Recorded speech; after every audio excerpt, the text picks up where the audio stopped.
Okay, I think that's been a minute, so I'll just kind of start the presentation. So welcome to the symposium.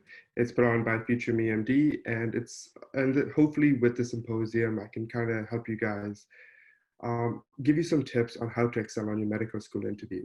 So the way this will kind of work, I'll give you a little bit more information about me. I'll go through 5 big tips that I think will help you to excel on your interview, and I think a lot of them are not just applicable for your interview, but also building your application with your ABS and all of the other aspects as well, and your essays. And then finally, I have two practice questions. One is an MMI and one is a personal one, and we'll kind of work through them. And I think a lot of the logic and how to answer them as well as you possibly can. So if there are no questions, I'll just begin. So a little bit about me. My name is Veeral, and I'm a second-year student at Queen's University. I did my undergrad at McMaster. I'll clarify, so I'm going into second year. I just finished first year. And then just some personal information. I was born in South Africa. I lived in New Brunswick for 8 years, and then I'm a big fan of most sports. I like reading, I like watching movies, hanging out with friends. But that is a little bit about me and kind of my journey. So at high school, went to Mac for undergrad, then started medical school at Queen's. And what are some of the interview formats that you may encounter? So you've got MMI, and that is usually a bunch of smaller stations where they ask everybody the same question to try and keep it more standardized. And usually this might take the place of an ethical scenario where you have to see both sides and come up with a really thought out, informed answer. And timings can vary a lot too. I know at McMaster they have a slightly longer time. At Queen's, you just have 5 minutes. You also have traditional type interviews, which are panels. And this is you on one side of the table, and then maybe one person, maybe 3 people on the other side of the table. And you kind of just have a 45-minute block or an hour-long block, and they will ask you, traditional questions. So it's a back and forth, more conversation, like less standardized. And there's also MPI, which is more of a Toronto-based one. But with this one, they kind of split up your application, ask you different aspects of it. But the format is, the lessons there are very much applicable to both MMI and traditional. So with general tips, I have 5 big tips, and I've tried to put a little bit of thought into these tips and kind of help and kind of give you more than just be yourself or to be confident. So, and while all of those do apply, I'm hoping these tips can kind of help you with the level above that. So the first one is prioritize your experiences. And so this is a little bit more of an abstract idea, and I'll try and break it down a little bit. So often with medical school interviews, both for MMI and panel, they will ask you sometimes about scenarios of, tell me about a time where you overcame a challenge, or tell me about a time where you had to work in a team. And once again, only you know your experiences, only you know your ABS, whether you volunteered with a club or you volunteered at the hospital, or you did a research project. And what I would highly recommend, both when building your ABS, to apply this information, this application cycle, as well as during the interview, is to prioritize what your experiences are, what your ABS is. And not just have a list, but say, this is the experience I want the interviewers to know most about me. I'll use myself as an example. So when I was at McMaster, I was on the varsity rowing team. And that was an aspect of my application that I really wanted to convey across to the interviewers, to let them know that I was a student athlete, and hopefully they would be impressed by that. So for me, that was my #1 experience. Below that, I had a leadership role on the World Vision Club at McMaster. And that was another aspect or experience that I wanted them to know about. That's something I wanted to talk about, because that I had experience. I could show that I led a team. I could show leadership. I could show teamwork. Those were experiences where I could show a lot of those traits. So what I mean by this top 5 bullet point I have here is, try and think of maybe 5 experiences that you really think stand out the best for you. I'm sure we've all done great things, and hopefully as you're applying, you do have experiences to fall back on and lean on. And with this, building a prioritized list will help you a lot in really having clear examples for this. And what I mean by having a schema for unfamiliar questions is, almost inevitably, no matter how much you prepare, you might get to a question where they throw you a curveball, or you don't have a prepared answer for, or you haven't really thought about this one. And hopefully this isn't the case, but if they say, tell me about a time you worked in a team, hopefully you do have an answer for that. But let's say you don't. Having a prioritized list of experiences will help you to answer that question a little bit better. So once again, I kind of use the example that I just gave where I'll immediately think and I'll say, what's my first experience flowing? Do I have a really good experience, a story to tell, or an example of where I worked in a team? If I do, perfect. Then I can just go into that example right away. If not, I kind of move down the list and I think of my next one, World Vision. Is there an example? Okay, yes, there is. And then I can go straight into that example too. So in the heat of the moment, in the heat of an interview, having a list, having a top five, having your experiences prioritized can help you, one, in just like knowing what you want and helping to convey your favorite experiences, your most powerful experiences to the interviewers. But when you get thrown a curveball, it can also help you to not be flustered. It can help you to kind of keep your cool and go down your list, say, do I have an experience for this one? No. Do I have an experience for this one? No. Do I have an experience for this one? Yeah. Okay, perfect.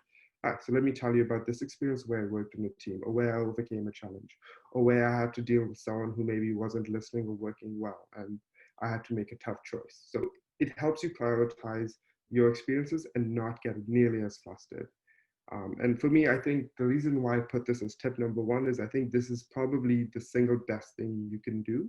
And I'm sure we all do this subconsciously anyway. Like if you're applying to a school that requires essays, or to prioritize your list, whether it's the States, whether it's in Canada, having something like this can just help you keep your experience and keep your knowledge base in order. The second one is structure is everything. And this one, I'll elaborate a little bit more as we get to the worked example. But this is super, super important for MMI questions. I think without structure, even the best answer, even the one with the most insightful content, even with the most innovative ideas, will fall flat. You can, if you have a mediocre answer but excellent structure, you will overcome an answer that has better content. And I have thesis, thesis, thesis, and once again, I'll elaborate on that a little bit more on the worked example. But what I mean by this is having a structure, letting the interviewer know where you're going with your answer. So if you are discussing a really complex idea, you can say the three aspects of this complex idea I want to talk on are A, B, C. And what that does, it helps you to keep your answer a little bit more in order in your head, so you don't get flustered if you trip over your words, but it also helps the interviewer follow your train of thought a little bit more. And once again, everybody's human. Everybody zones out a little bit and then zones back in. And if that happens to your interviewer during the interview, if you have given them a thesis, they can zone back in and immediately know where you were in your answer and continue to pick up, rather than waste 20 seconds being like, okay, what is he talking about? Okay, he's talking about this, and then start evaluating. So having structure, having a thesis statement, especially for MMI questions, I think is absolutely everything. I think that is the easiest way and the fastest way to really elevate your MMI answers to the next level. The third tip, and once again, guys, if you guys have any questions, don't hesitate to message in the chat. Oh, where did you do your undergrad? McMaster. Yeah, so sorry, it's hard to see the chat and do this at the same time. So if I do miss it, don't hesitate to let me know, or I'll just check it at the end of the presentation. So yeah, the third tip, have polished answers to the common questions. And they are common questions for a reason. Why med? Tell me about yourself. What is your biggest strength? What is your biggest weakness? A time that you overcame a weakness, or a time you had to work in a group. And this isn't just related to medical school interviews. Even if you go online and just type in common interview questions, business interviews, a lot of these questions will be very similar. Why med? Replace why business with why med. And you have the essence of the question there. And these questions, I think if you have an interview coming up, you should be ready. I should be able to wake you up at 2 a.m. in the morning. And even in your groggy state, I say, why med? And you have your answer ready. And the big reason why I think having these answers ready is so important is, one, they get asked. And then because they get asked and because so many other people will have them ready, if you don't have them ready, you will look worse by comparison. So having these questions ready is absolutely crucial. And I think this also does tie in a little bit with the first point I gave, which is prioritize your experiences. So once again, by that, I mean, when you prioritize your experiences, so I'll just use myself as the example. I wanted them to know that I was a student athlete. I wanted them to know that. So I used my biggest strength, that example in my biggest strength and my biggest weakness areas in case those came up, because I wanted them to know that. So this is how you can take your most important experiences and put them in the most common questions. Because at the end of the day, a lot of these interviews might be 20 minutes, at Queen's the panel is 20 minutes, might be an hour, and you have a very limited amount of time to stand out, to be unique, and to get across what your strengths are. Because even though they have your ABS, a lot of it, like being honest with a lot of people aren't combing and like reading your ABS to every detail before you walk in the door. They'll usually like take a quick glance at it, but they won't pick up as much from your big list of extracurriculars than they will from what you tell them verbally at your interview.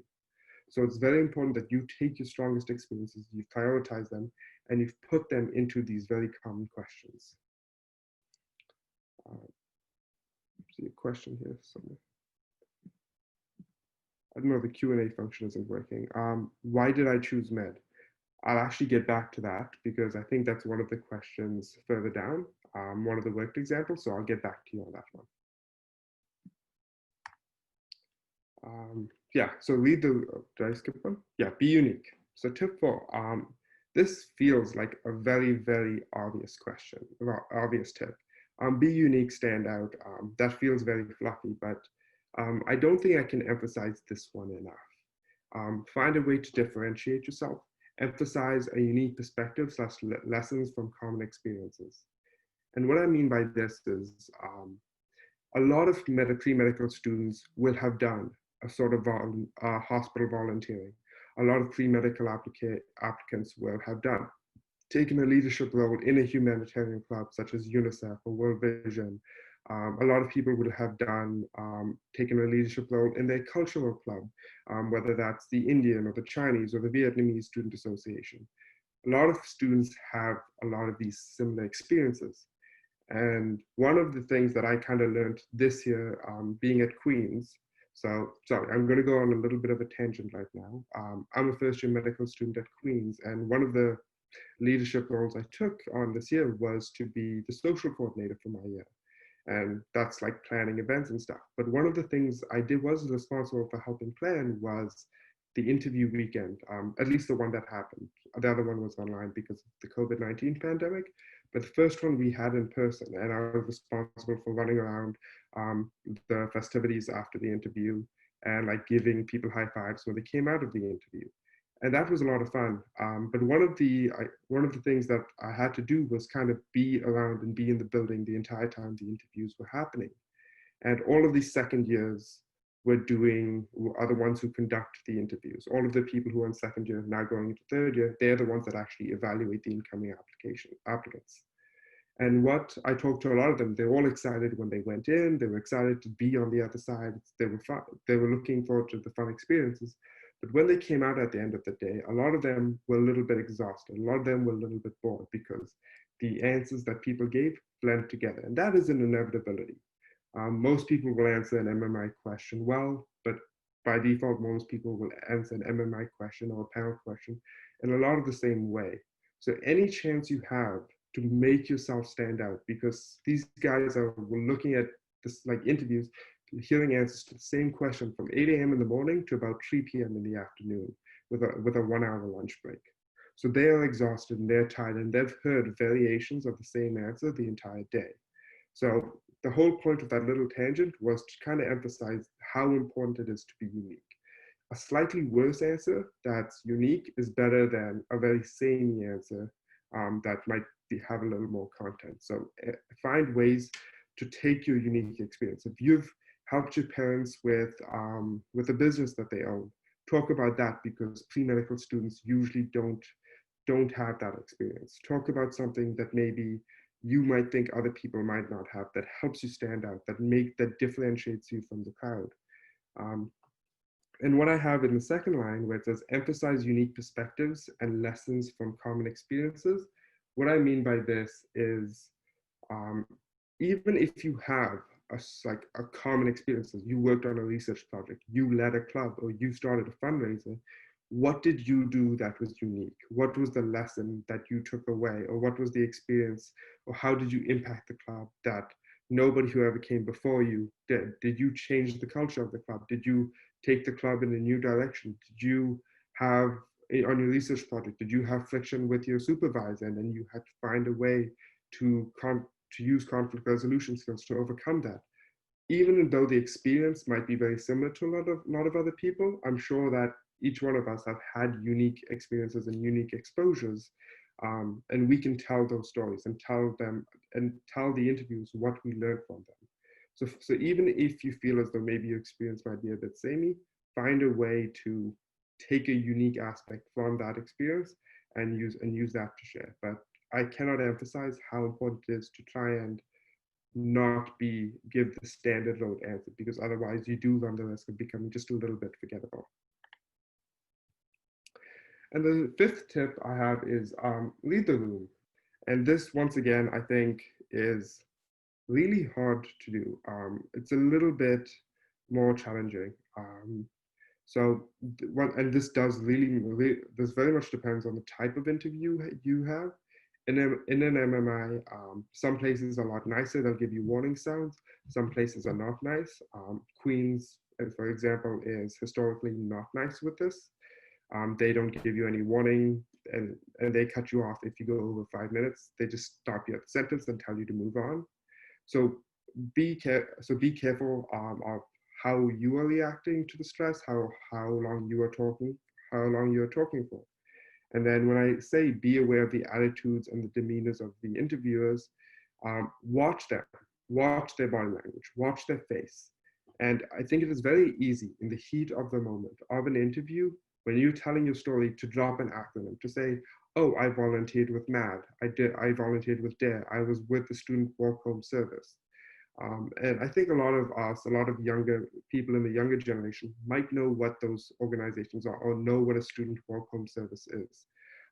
But maybe a physician who's on the other side, who's 70, doesn't. Look at their face when you name drop an acronym or something that you've done, because then if they have a face where they don't know what you're talking about and you just keep going past it, they won't really give you credit or marks for what you've done if they don't know what you're talking about. So maybe watch their face, see if they don't know, backtrack, explain it, and then say, oh yeah, student walk home service is something that we have on campus. Students volunteer to walk home students that maybe might not feel safe at night. And we do this in groups of 2. We walk them to their place and then we return to our home base at the student center. Something along those lines. And then that will help maybe someone on the other side understand. But if you aren't really watching for the nonverbals, if you aren't really watching for how people are reacting to your answers, that becomes a little bit harder. A lot of these tips, I think, are very much interlinked with each other. So reading the room becomes a lot easier if you have your common answers questions. So if someone is asking you what your biggest strength is, and you have that question ready, and you have that down pat, and you know exactly what you're going to say, you're allowed to give your answer, but also spend a little bit more effort looking at your nonverbals. Are you moving your hands too much? Is your tone all right? Are you speaking too fast? That all becomes a little bit easier if you have your answers ready. If you get thrown a curveball and you have a prioritized list you can go down, you can choose an answer that maybe you feel more comfortable, and then you won't be as flustered, and then you can pay more attention to reading the room. So a lot of these tips are a little bit interlinked, and I think that is something that definitely helps. So, I see a few questions on the Q&A. Leo, I'm not sure how to open the Q&A. I can see the chat, but I can't see the Q&A questions. And I see. Yeah, if you go to the bottom, hi guys, it's Leo from the FutureMeMD. If you go to the bottom, there should be a Q&A. Are you? Do you see the number 4 pop up for the Q&As? Yeah, I see the number 4. Does it access it? No, it does not. Okay, so how about I'll copy paste some of them and just put them on the chat. Oh, yeah, no, it just came up. Okay, perfect. Awesome. Awesome. Perfect. Yeah. Okay. So I'll start with the first one I see. So when prepping for interviews, although I don't try to learn my answers. I usually feel like I may be sounding too prepared during the interview. Any tips on how to seem more natural? 100%. So this is something that I fully struggled with a lot when I was preparing for medical school interviews, and I'm sure I'll struggle a lot down the line when residency interviews because it never ends. But with this, I think it's much better to know all of your answers, to prepare it, to have them like ready, and then once you have the content of what you want to say, just take a break. Don't practice them for a while, and then practice with maybe people who you haven't practiced with. Practice with your parents, or practice with your neighbor or an ex-roommate who you haven't seen in a minute. And because they might be outside of the bubble, they might not be hearing your answers over and over again. They won't be as desensitized to your answers. So they'll pick up on maybe if you are sounding a little bit too robotic, a little bit too stiff. So I think you have the right idea of practicing as much as you can, getting your answer ready, and then the way in which at least I found myself able to be more natural is I took that minute. I took a break from maybe a few of those questions for a day or two, and then practice those questions with someone who hadn't heard them, someone who hadn't really practiced with other people interviewing. I'll use a quick example. I remember when I was in fourth year, I practiced with a few of my friends who were lucky enough to also get some interviews. But I remember reaching out to my first year, like roommate from residence, and we were friends, but we hadn't really talked as much. And I took it, like I offered to like take him to Starbucks, buy him a coffee, and then he listened to me for an afternoon as I went over those questions. And he was a business major. He was very much on a different stream than I was. But a lot of his advice was super helpful because he was outside of the bubble. And I credit him a lot for really helping me to sound less robotic and sound more natural because he recognized when I would just very much go straight into a script and forget to be more human. So I think that is a big tip on how to be a little bit more natural is to or once you have your answer set, take a break and then find someone who maybe is outside of your interview prep bubble and try and practice with them a little bit. Second question, this may be a bit too specific, but is it okay for me to talk about what sparked my interest? Was an emotional encounter with my parents. I love kids, and when I saw them very sick, when I saw a few very sick kids in the peds ICU, I cried. I could be looked down upon for being too emotional. Not at all. Not. I think that like if that's the experience that like spurred your interest in medicine or really sparked your interest, I say go for it. I think one of the things that a lot of people who like I've trapped with might not realize is that if you try and tell something that isn't genuine, it is so easy to pick up on that. And when you do tell something that is genuine and when like it's coming from the heart, that is also very easy to pick up on. I think, and this happens to me, this happens to everyone, everybody who's in the process of interviewing.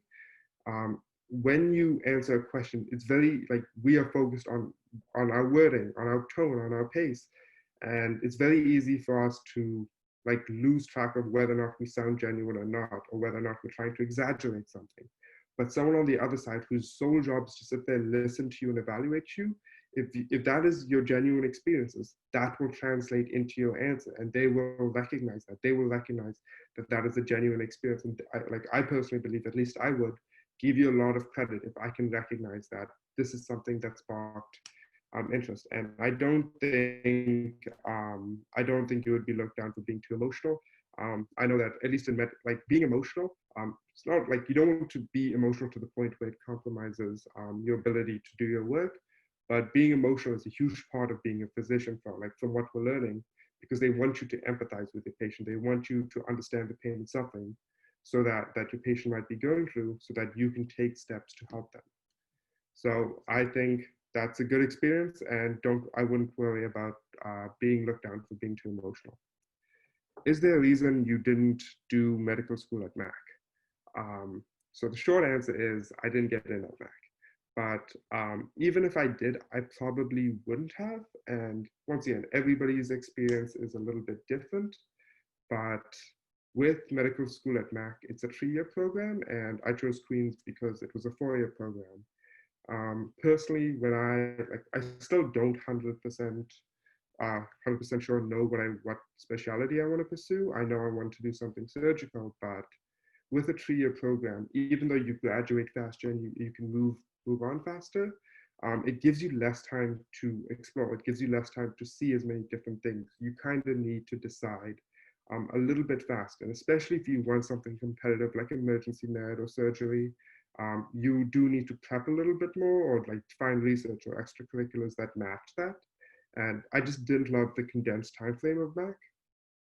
So I opted to go for a 4-year program, and I'm happy with my decision. But I recognize that if someone knows exactly what they want to do and they want to graduate as quickly as possible, Mac is definitely a good option for that. Next question. Did you have research experience? If yes, what sorts of things did you do in the lab? I had I'd like to think a decent amount of research experience, but none of it was lab-based work.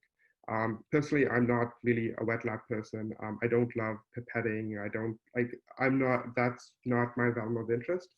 But my research experience focused a lot on what was going on at the Children's Hospital at McMaster. So we did a few studies. So we did one study. This was around the legalization of marijuana, where we had a few. It's 4 o'clock. Sorry about that. But we looked at the hospital records and tried to look at the incidence and possible misdiagnosis of cannabis use. It's called CHS, cannabis hyperemesis syndrome. And because the legalization was just coming through at that time, people physicians really didn't know how to treat it or even how to properly diagnose it. So we went back through the last 10 years of admissions to the Children's Hospital and tried to see, look based on symptoms, what was the incidence rate of misdiagnosis, and then what are possible treatments and ways to educate physicians to recognize this, because that was just a huge gap in physician knowledge. I had a few other research projects that I wanted a few systematic reviews, so I did have research experience, but I will also emphasize that I know people at Queens who got in with absolutely no research experience. I know people who got in with PhDs. So it's not a prerequisite, but once again, I think from what I alluded to a little bit earlier, one of the things that I think is really important with any experience is what was the lesson you took away? How do you make that personal? How do you make that unique? So I think hopefully that answers your question. Send me a follow-up if it didn't. Can you give me an example of how you would answer why medicine? Okay, so this is a little bit of a personal answer. So the way I would kind of answer the why medicine question is it's with structure.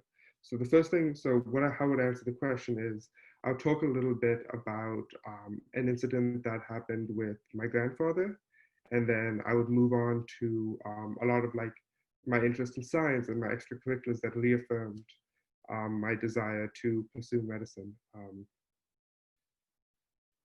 Okay, I'll tell you. So long story short, unfortunately, when I was 12 years old, my grandfather, they were moving from Zimbabwe to Canada to join us. And on the night before he moved in, me and my grandfather were helping set up the house, set up his room. And then he said he was just going to lie down. And I think, unfortunately, when he decided to lie down, he had a heart attack, and he never woke up again. And I blamed myself for that for a while, but and just not being able to recognize it and just thinking that he was sleeping and being in the room with him. But I think that experience of feeling so helpless in that moment and just not being able to recognize anything kind of stuck with me, and I never wanted to feel that again. So I would talk a lot about that personal experience, and then I would move on to say that my interest in medicine is twofold. It's one, this personal experience that happened with my grandfather, and then in school, I was always really interested in the sciences. Biology was my favorite subject. And then when I went to McMaster, I chose to do the health sciences degree. And then also just being a student athlete, it made me really interested in the body and injuries and how to overcome that. So that all of those experiences really reaffirmed my desire that medicine is something I wanted to do. And based on those, that's why I would like to pursue medicine. So I think with the why medicine question, I think it's super important to have kind of a personal aspect if you have one, but then supplement it with how you've confirmed or like reaffirmed your desire to pursue medicine through maybe some of your experiences or your favorite classes. And that kind of helps to build a more fleshed out whole answer. Um, what are my chances of getting accepted to another province's med school rather than my home province's med school? I don't know the answer to that. A lot of the schools are different. If you live in Ontario, chances are much lower because um, a lot of the other provinces have programs that benefit people who are in province just so they can help retain them. If you're in Ontario, maybe if you live in like Sarnia or like the southwestern region, you have a better shot at Western, but it fully depends on where you live. But I know there are tons of resources and like you can kind of Google each school and they let you know like what percentage of students they take from each place. Sorry, Did guys.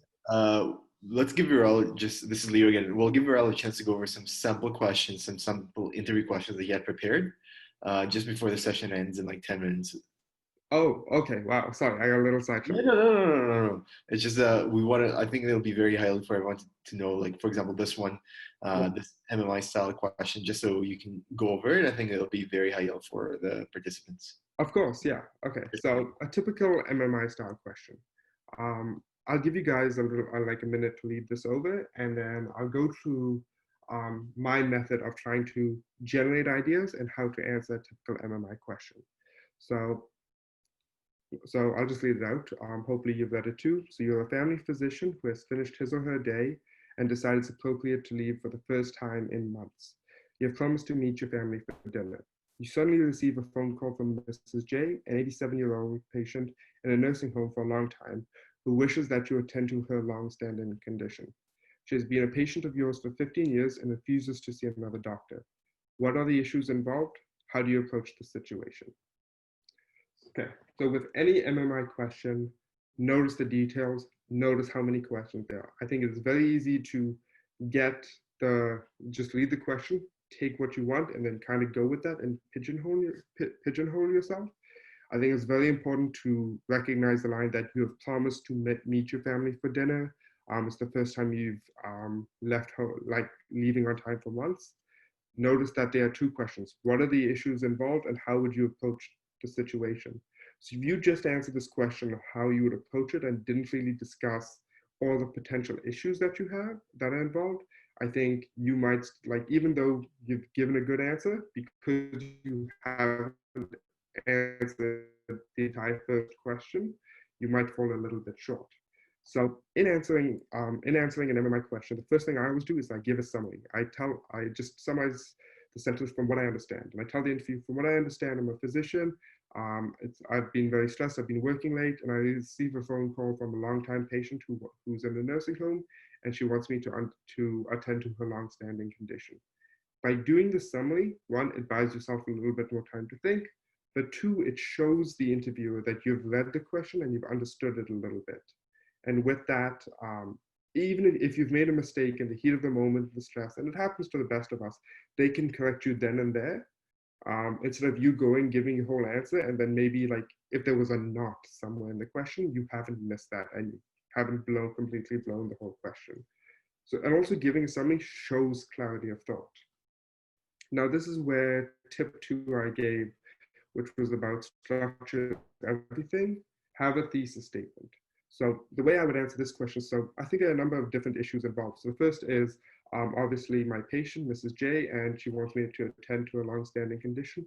The second one is my family, recognizing that it's the first time I'm leaving on time in months and I've made a commitment to meet them for dinner.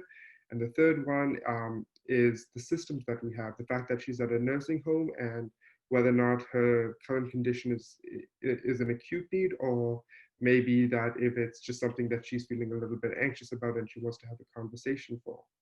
And by highlighting 3 different realms, A, B, and C, I've added a bit of structure. So then I'd say, so the first I'd like to talk about Mrs. J and break down that answer. Then I'd say I'd like to talk a little bit about my family and the commitment that I've made. In fact, that's the first time I'm leaving on time in months, and talk a little bit about that answer.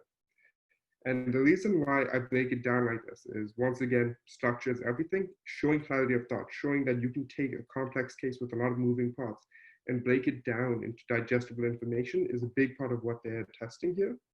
And then the second part is simply allowing the interviewer to zone out and zone back in, and then knowing exactly where you are in your answer. How do you answer this question? Or how do you recognize and come up with clever things to say? So I kind of have in my mind, I have like a 5-factor model on how to generate content, how to generate ideas, how to come up with intelligent things to say. So I'll kind of go through each of the 5 domains of the 5 factors. So the first one is the micro level. Who are the key stakeholders? Who's involved? And in this, and everybody will have different answers, but I think from what we can take from this question is Mrs. J. She's someone who's involved, and it's a health question. So I want to talk a little bit about her health, and maybe the fact that she's been a long time patient and she has this chronic condition refusing to see another doctor. Who's also on the micro level? Me. I have my family who I haven't seen it like left on time in months. I've made a commitment, understanding that if I blow off this commitment, it could put strain on my family relationships. It could lead down a path of burnout, could lead to and like just bad relations, and that could inevitably or possibly affect my ability to deliver good healthcare. I need to take care of myself and make sure I don't burn out. That is also a consideration that needs to take place. So that's the first level, that's the micro level. Then there's the medium level. These are, what are the systems involved? She's at a nursing home. So the nursing homes are equipped with a baseline level of medical equipment. If it's nothing serious, usually the nurses at the nursing home can take care of it before they need to call a physician.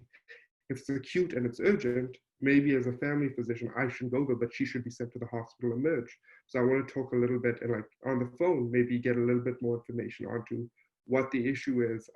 Is this an acute condition where I don't need to be there, but rather she needs to go to the emergency med, or is this nothing and maybe the nurse can take care of it? That is a consideration I want to take into place.